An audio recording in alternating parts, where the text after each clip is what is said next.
नमस्कार दोस्तों, आपने एक वैकेंसीज के बारे में जरूर सुना होगा यहाँ पर कि कस्तूरबा गांधी के आवासीय विद्यालय की शिक्षक भर्तियां आई हुई है रिसेंटली, जिसकी लास्ट डेट कुछ जगह आपको बताई जा रही है कि भैया 5 या 6 जनवरी तक आप इसमें फॉर्म भर के जॉब को ले सकते हैं। अब बहुत सारे बच्चे ये सोच रहे हैं क्या ये सर सरकारी जॉब है या प्राइवेट जॉब है, क्या ये पूरे इंडिया के लिए आ गई, क्या ये उत्तर प्रदेश की वैकेंसी है। कुछ बच्चे कह रहे हैं इसकी एलिजिबिलिटी क्या होगी, ये कैसा है भाई, क्या है, किसी को कुछ समझ में नहीं आ रहा है, किसी को बहुत कुछ समझ में आ चुका है। तो वो ये सोच रहा है कि यार आवेदन कैसे करूं मैं इसमें, और कैसे इसमें जॉब मिलेगी, अगर जॉब मिलती भी है तो मुझे क्या परमानेंट मिलेगी या संविदा में कुछ समय के लिए मिलेगी। तो देखिए, ये सारे क्वेश्चनों के जवाब हम आज आपको इस कस्तूरबा गांधी आवासीय शिक्षक भर्ती के विषय में आपको बताने वाले हैं। तो पहले ध्यान से सुनेंगे, अगर आप लास्ट तक वीडियो को देखते हैं तो मेरे हिसाब से आपका कोई डाउट कोई यहाँ पर रह नहीं जाएगा, सारा कुछ आपका क्लियर हो जाएगा। देखिए, सबसे पहली बात बताना चाहूंगा कि भाई हाँ, भर्तियां आई है, ये सच है। यहाँ पर ये भर्तियों की कुछ लास्ट डेट जो है ये 5 या 6 जनवरी की है 2024, ये बात भी सच है। अब हम आगे चलते हैं कि आवासीय, देखिए आवासीय विश्वविद्यालय शिक्षक भर्ती से ही यहाँ पर क्लियर हो जाता है कि ये गर्ल्स का एक हॉस्टल है, एक कहना चाहिए बालिकाओं का एक आवासीय विद्यालय है, जहां पर वो रहती भी है, वहीं पे पढ़ते भी हैं। यहाँ के जो शिक्षक होते हैं इन्हें भी आवासीय विद्यालयों में रहना होता है। जो लोग इसमें पूर्ण रूप से शिक्षक बनते हैं तो उन लोगों को कहीं ना कहीं आवासीय विद्यालय में रहकर ही क्या करना होता है, टीचिंग करना होता है। अब इसमें अगर हम देखिए पोस्ट की बात करेंगे, अब आप देखिए जैसे वार्डन की पोस्ट है, जैसे कि ये वार्डन की जो पोस्ट होती है ये फीमेल के लिए होती है। किसके लिए होती है? फीमेल्स के लिए होती है, क्योंकि भैया फीमेल का ही हॉस्टल है। तो यहाँ थोड़ी बहुत वैकेंसीज मेल के लिए भी है, पर मैक्सिमम से मैक्सिमम प्रायोरिटी जो है वो फीमेल को ही दी गई है, और फीमेल ही इसमें अधिकतर जॉब ले सकती है। अगर फीमेल का कोटा फुल नहीं होता है, फीमेल्स मिलती नहीं है, उस केस में ये मेल को दी जाएगी। ये सुनिएगा आप लोग। देखिए, जो भी बताऊंगा ऑथेंटिक जॉब जानकारी बताऊंगा। देखिए, पार्ट टाइम भी है, फुल टाइम भी है। देखिए, पार्ट टाइम अगर टीचर बनना चाहते हैं आप लोग तो यहाँ हिंदी, इंग्लिश, साइंस और मैथ्स एंड कंप्यूटर साइंस से बन सकते हैं, उर्दू से बन सकते हैं और आर्ट से बन सकते हैं। ध्यान दीजिएगा इसमें। फुल टाइम टीचर अगर आप बनना चाहते हैं, पूर्णकालिक शिक्षक बनना चाहते हैं, तो हिंदी, इंग्लिश, साइंस, मैथ्स और कंप्यूटर साइंस के ऊपर आप जाकर फुल टाइम शिक्षक बन सकते हैं। आपकी जॉब यहाँ पर एक अकाउंटेंट की भी है, एक कुक है, कोई रसोईया है तो वो भी जॉब ले सकता है, चीफ कुक है तो वो भी ले सकता है, वॉचमैन भी यहाँ पर लगने वाला है, चौकीदार, और यहाँ पर एक प्यून की भी निकली हुई है, चपरासी की। तो भाई देखिए, इतनी पोस्ट यहाँ पर निकली हुई है, जरूरी नहीं है कि कोई एलिजिबल है। अब प्यून के लिए कम एलिजिबिलिटी होगी, कुक के लिए और अलग एलिजिबिलिटी होगी, वॉचमैन के लिए अलग होगी। तो आप समझ सकते हैं कि यहाँ डिफरेंट पोस्ट है, आप लोग अप्लाई कर सकते हैं और डिफरेंट तरीके से इसमें आप जॉब ले सकते हैं। उस जॉब के विषय में हम बताएंगे, क्या ये गवर्नमेंट है, क्या परमानेंट है। पहले हम सैलरी के बारे में बात करेंगे, जिसमें सब कुछ अटका हुआ है मनी भाई। तो यहाँ पैसा ही पैसा है भाई। तो यहाँ पर देखते हैं कितना पैसा है फुल टाइम टीचरों के लिए, मात्र 22,000 रुपए। पार्ट टाइम अगर आप करते हो तो 9,800 रुपए मिलते हैं। अकाउंटेंट बनते हैं तो 11,000 रुपए मिलते हैं। चीफ कुक बनते हैं तो 7,000 के आसपास मिलते हैं। असिस्टेंट कुक मिलते हैं तो 5,000 के आसपास मिलते हैं। प्यून बनते हैं तो भी 5,500 या 5,700 रुपए के आसपास आपको मिलते हैं। अब देखिए, आवेदक की जो उम्र होना चाहिए कम से कम 25 वर्ष होना चाहिए, और 45 वर्ष से लेकर 50 वर्ष तक अगर आप हो तब भी इसमें आप जॉब ले सकते हो।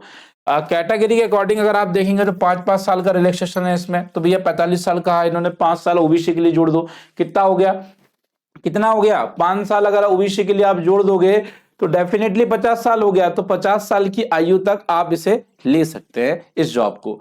ये चीजें भी स्पष्ट हो गई है। अब देखिए, यहाँ पे आपको सैलरी, एज क्लियर कर दिया मैंने। आगे चलते हैं, क्वालिफिकेशन क्या होना चाहिए। जैसे आप लोग टीचर बनना चाहते हैं हिंदी के, तो हिंदी के लिए आपको स्नातक क्लियर होना चाहिए, अंतिम वर्ष में भी होंगे तो भी चल जाएगा। अंग्रेजी के स्नातक होना चाहिए, विज्ञान का भी आपको स्नातक होना चाहिए, गणित के लिए भी स्नातक होना चाहिए। ठीक है, अन्य चीजों सभी के लिए यहाँ पर क्या होना चाहिए, यहाँ स्नातक होना चाहिए। चाहे आप इतिहास, ज्योग्राफी, नागरिक शास्त्र, अर्थशास्त्र की बात करें, है ना, या किसी की भी बात करें, तो एक्चुअली वहां पर आपका ग्रेजुएशन होना चाहिए, क्योंकि ये जो पोस्ट है ये 6 to 8 के लिए है ना, 6वीं से 8वीं आप लोग कह सकते हैं। तो डेफिनेटली यहाँ सभी के लिए क्या होना चाहिए, स्नातक होना चाहिए। स्नातक के अतिरिक्त क्या होना चाहिए आपके पास, उससे भी बताता हूँ। इसके अतिरिक्त आपने यहाँ पर बीएड किया होना चाहिए। क्या किया चाहिए, बीएड। अगर आपके पास डीएड है, बीटीसी है, तो ये वैकेंसी आपके लिए नहीं है। ठीक है। आप किसके लिए? बीएड वाले बच्चों को, उसके लिए वैकेंसीज हैं। ध्यान दीजिएगा, एक डाउट और क्लियर हुआ आपका यहाँ पे। अब देखिए यहाँ पर क्या सीटीईटी या टीईटी चाहिए? तो बिल्कुल यहाँ पर आपका सीटीईटी पास होना चाहिए या टीईटी पास होना चाहिए। जैसे कि उत्तर प्रदेश का यूपी टेट होता है तो वह यूपी टेट आपका पास होना चाहिए। यहाँ सीटेट आपका क्लियर होना चाहिए, तभी आप इस फॉर्म को भर पाएंगे। ये डाउट भी आपका क्लियर हो गया कि भैया बीएड वाले भरेंगे, जिनके पास सीटेट जूनियर लेवल का है, यूपी टेट जूनियर लेवल का है, वही इस फॉर्म को भर पाएगा। तो ये चीजें भी स्पष्ट हो गई। अब देखिए यहाँ पर अगर कोई फुल टाइम टीचर बनता है यहाँ पर, तो भैया मेरिट लिस्ट के अकॉर्डिंग चयन होगा। मतलब कोई परीक्षा है नहीं यहाँ पर, यहाँ डायरेक्टली आपको क्या है, फुल टाइम टीचर बनना है। आपकी मेरिट लिस्ट देखी जाएगी, उसके हिसाब से आपका चयन हो जाएगा। जिसके ज्यादा नंबर है उनका चयन कर देंगे। ये कह रहे हैं कि हम महिलाओं को ही प्राथमिकता देंगे, क्योंकि महिलाओं का ही विद्यालय है, तो महिलाओं को ही यहाँ पर क्या है, प्राथमिकता देंगे। अगर महिलाएं नहीं मिलती है उस कंडीशन में हम पुरुषों को जॉब दे सकते हैं। ये कह रहे हैं भाई साहब यहाँ पे कुल जो होगा यहाँ पर चयन जो होगा यहाँ पर कहीं ना कहीं अगर आप देखेंगे तो यहाँ 5 वर्षों के अनुभव की भी बात की गई है। तो ये जो विद्यालय होंगे यहाँ पे डिफरेंट डिफरेंट वैकेंसीज है। इन वैकेंसी के फॉर्म आप अप्लाई कैसे करेंगे और ये कहाँ के लिए वैकेंसी आई है, इससे पहले अगर हम बात करें, इससे पहले मैं आपको ऑफिशियली नोटिफिकेशन में ले जाकर कुछ बताना चाहता हूँ। देखिए यहाँ पे कार्यालय जिला बेसिक शिक्षा अधिकारी अंबेडकर नगर, मतलब ये जो वैकेंसीज है केवल और केवल उत्तर प्रदेश के लिए है। किसके लिए? उत्तर प्रदेश के लिए है। कस्तूरबा गांधी आवासीय विद्यालय कहाँ पर आई है? ये उत्तर प्रदेश की है। अब देखिए उत्तर प्रदेश के हर एक जिले में ये वैकेंसी आई हुई है। आपको ये जो नोटिफिकेशन है ये अपना जिलेवार डाउनलोड करना पड़ेगा और डाउनलोड करके देखना पड़ेगा भैया कि किसकी कितनी पोस्ट है, और उसके अनुसार आपको अप्लाई करना होगा। अप्लाई करने का तरीका मैं बता देता हूं आपको।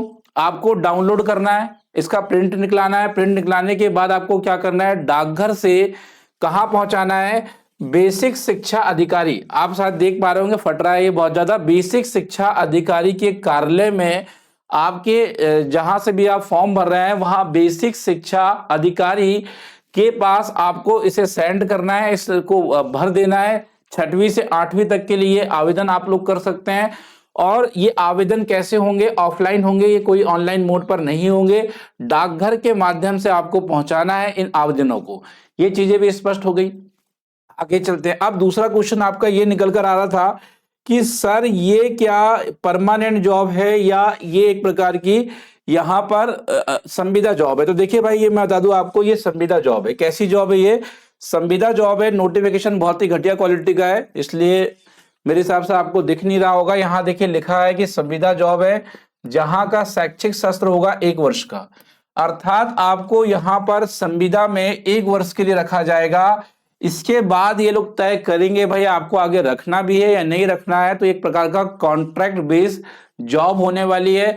पर 90% चांसेस हैं कि अगर आपको एक बार रख लिया गया है तो आपको निकालेंगे नहीं, जब तक इनके पास कोई गवर्नमेंट अधिकारी ना आ जाए या वगैरह वगैरह ना आ जाए, तब तक आपको निकालने के चांसेस है नहीं। पर अगर कोई बच्चा कहे कि हाँ सर ये गवर्नमेंट जॉब है, तो मैं कहूंगा सर नहीं, ये गवर्नमेंट जॉब नहीं है। ये आप एक गवर्नमेंट स्कूल में आप जरूर पढ़ा रहे हैं। जैसे आपने देखा है कि कुछ गेस्ट फैकल्टी के लोग पढ़ाते हैं, गुरुजी पढ़ाते हैं, तो उसी प्रकार से आप इसे समझ सकते हैं कि संविदा में एक प्रकार से आपको अभी रखा गया है। ये कोई परमानेंट जॉब नहीं है, ये ध्यान दीजिएगा। बहुत सारे लोग आपको बता रहे हैं कि परमानेंट जॉब है, पर ये नहीं है। ठीक है, ये नहीं है। तो ये भी मैंने डाउट क्लियर कर दिया आपका। अब ये देखिए, आप यहाँ पे अपने जिलेवार अगर आप डाउनलोड करेंगे तो आपको पोस्ट मिल जाएगी, विज्ञान, अंग्रेजी, हिंदी, कहाँ कौन से जिले में कितनी पोस्ट है, तो उसके अनुसार आप लोग आवेदन कर सकते हैं। 22,000 भी एक अच्छा सैलरी होता है आपको। आप बेरोजगारी के समय में अगर आप देखेंगे तो 22,000 मिल जाना भी बहुत बड़ी बात है। तो बिल्कुल अप्लाई करिए।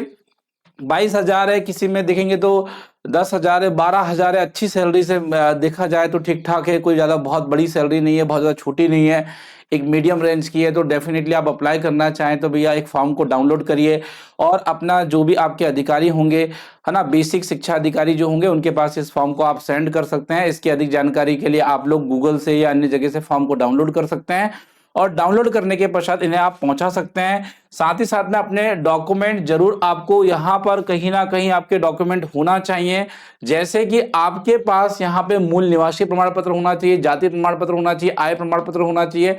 ये प्रमाण पत्र आपके पास होने चाहिए, तब इस फॉर्म को आप अप्लाई कर पाएंगे। आपकी मार्कशीट होना चाहिए, बीएड का सर्टिफिकेट, बीएड की डिग्री होनी चाहिए, वगैरह वगैरह।